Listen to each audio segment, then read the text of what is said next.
మీరు చూస్తున్న ఈ ప్రాంతం విదేశాల్లో ఉందనుకుంటే పొరబడినట్లే. ఎందుకంటే ఇది మన సరిహద్దు రాష్ట్రమైన ఒడిశాలోని గంజాం జిల్లాలోనిది.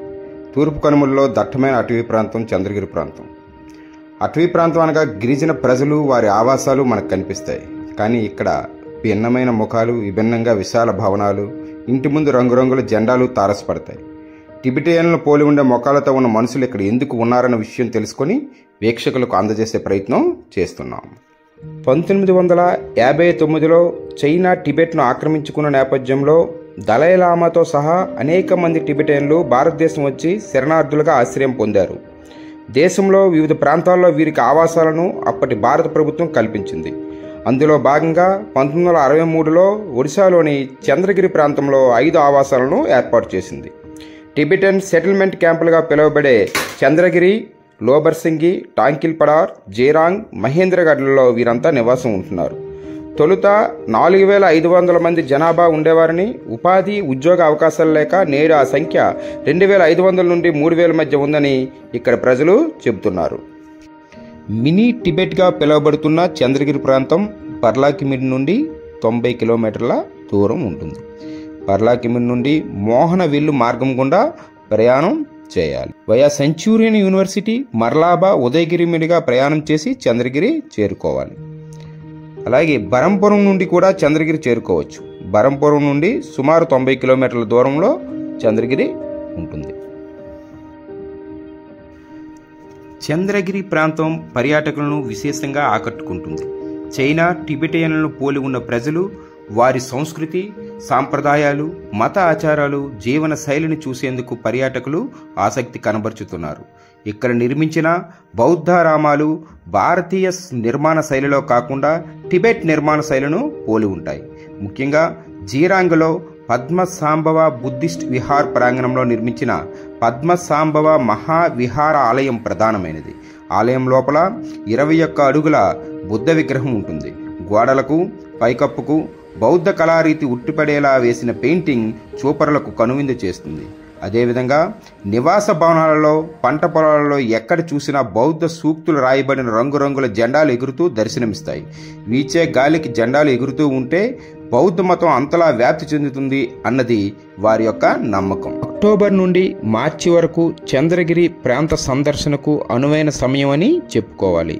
ఎందుకంటే సముద్ర మట్టానికి 3500 అడుగుల ఎత్తులో ఉన్న ప్రాంతం కాబట్టి కూల్ వెదర్ ఉంటుంది.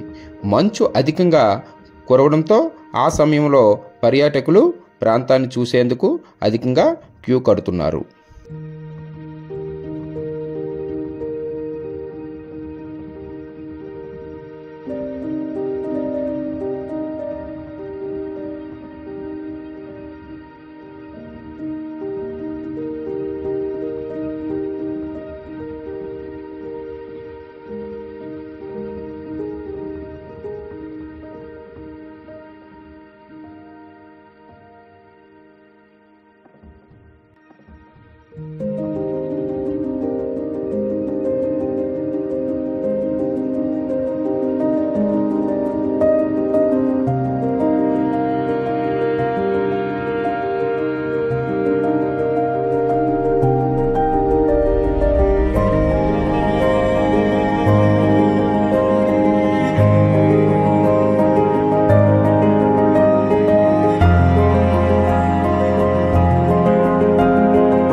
పర్యాటక కేంద్రంగా ప్రసిద్ధి చెందుతున్న కారణంగా పర్యాటకులకు వసతి భోజన సదుపాయాల కోసం వివిధ కాటేజీలు అందుబాటులో ఉన్నాయి. ముఖ్యంగా మూన్ హిల్స్ హోమ్ స్టే అని ఒక కాటేజీ ఉంది. కాటేజీ నిర్వాహకులకు తెలుగువచ్చు. అంతేకాకుండా ఆహ్లాదకరమైన వాతావరణంతో పాటు చక్కటి ఆంధ్ర భోజనం కూడా అక్కడ లభిస్తుంది. సొంత ఇంటిలో ఉన్నామన్న అనుభూతి కలిగేలా నిర్వాహకులు అభిమానం ఆప్యాయతతో పర్యాటకుల పట్ల మెలుగుతూ ఉంటారు. ఆంధ్ర నుండి వచ్చిన వారు ఉండేందుకు అనువుగా ఆ కాటేజ్ ఉంటుంది.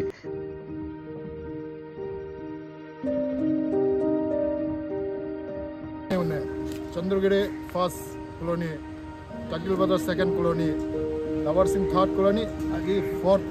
ఇంకిన మందరగడ ఒకటే ఉంది. మొత్తం ఫాస్ట్ ఎక్కడ 3500 మంచిగా ఉన్నాయి. ఎప్పుడు లేదు, చాలా 2000 అక్కడ వస్తుంది. ఈ జిరాంగ్ కాలనీలో మోర్ దెన్ 250 అంతే. మా జనంతో ఇక్కడ మా పేరెంట్స్ మా ఊరికి దగ్గర వస్తారు.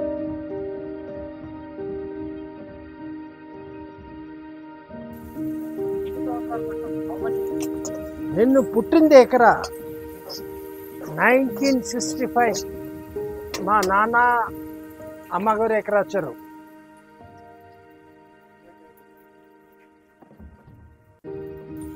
అప్పుడు చాలా ఎక్కువ, ఎప్పుడు తక్కువ అయింది. అప్పుడు 5000 ఫ్యామిలీ, 5000 మెంబర్ ఫ్యామిలీ కాదు.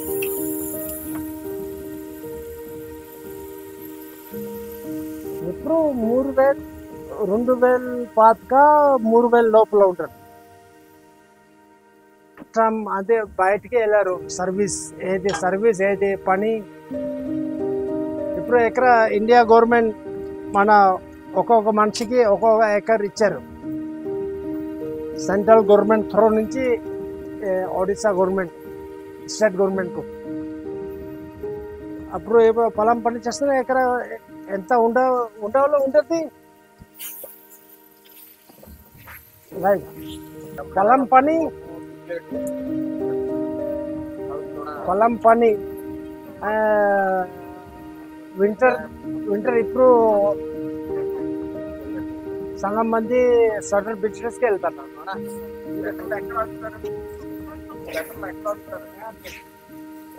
కంపెనీ నుంచి డిమాండ్ చేసి ఆర్డర్ చేసి